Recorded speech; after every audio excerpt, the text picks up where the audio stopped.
আমার পাড়া আমার সমাধান। মুখ্যমন্ত্রী মমতা বন্দ্যোপাধ্যায়ের ঘোষণায় রাজ্য জুড়ে এই বিশেষ কর্মসূচি শুরু হয়েছে গত রবিবার থেকে। উদ্দেশ্য পাড়ায় পাড়ায় পৌঁছে মানুষের সমস্যার সমাধান করা। আর সেই কর্মসূচির অঙ্গ হিসেবেই আজ পশ্চিম মেদিনীপুরের দাঁতন 2 ব্লকে পৌঁছলেন বিধায়ক বিক্রম চন্দ্র প্রধান। দাঁতন 2 ব্লকের ভারপ্রাপ্ত বিডিও অভিরূপ ভট্টাচার্য সহ কর্মাধ্যক্ষ ইফতেখার আলী, বিপ্লব বেরা প্রমুখ।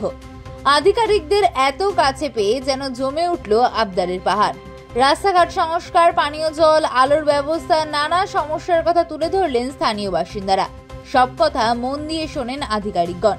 আশ্বাস দিলেন সমস্যার সমাধানে সর্বোচ্চ চেষ্টা করবেন। পাশাপাশি ইফতেখার আলী জানিয়েছেন 34 বছরের সিপিএম আমলে দাঁতন 2 ব্লকে কোনো কাজ হয়নি, তাই সেই দীর্ঘ শূন্যতা পূরণে বর্তমান সরকার দ্রুত উদ্যোগী হয়েছে। প্রশাসন ও জনপ্রতিনিধির হাত ধরে এবার মানুষের দোরগোড়ায় পৌঁছাবে সমাধান। অনেক হয়তো ভালো কাজ হয়তো বাদ পড়ে যায়, হয়তো একটা বুথে বেশি কাজ হয়ে গেছে, আরেকটা বুথে কিছু রাস্তা বাদ পড়ে গেছে, কিন্তু এখন এই আমাদের পাড়া আমাদের সমাধানের মাধ্যমে আপনারা কিন্তু আপনাদের সমস্যার কথা বলবেন। এইটুকু মনে রাখতে হবে যে কোন রাস্তাটা আপনাদের বেশি প্রয়োজন।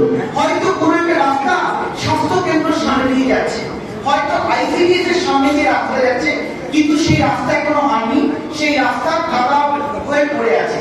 সেই রাস্তাটা কিন্তু জনগণ অর্থাৎ আপনারাই এখন কিন্তু আমাদের করবেন, এবং আপনারা যেটা করবেন আমরা সেটা নোট ডাউন করবো এবং ওই প্রায়োরিটি ওয়াইজ আমরা ওই কাজগুলো করে দেবো। অর্থাৎ এইখানে কিন্তু জনগণের কথা শোনা হচ্ছে এবং জনগণই রাজা, এবং আপনাদের থেকে আপনাদের মতামত, সেটা রাস্তা হতে পারে, কোথাও অন্ধকার হলে লাইটের ব্যবস্থা হতে পারে। প্রতিটা অঞ্চলে 3 করে ভোট নিয়ে আপনাদের এই আমাদের পাড়া আমাদের সমাধান অনুষ্ঠানগুলো আপনারা করছেন।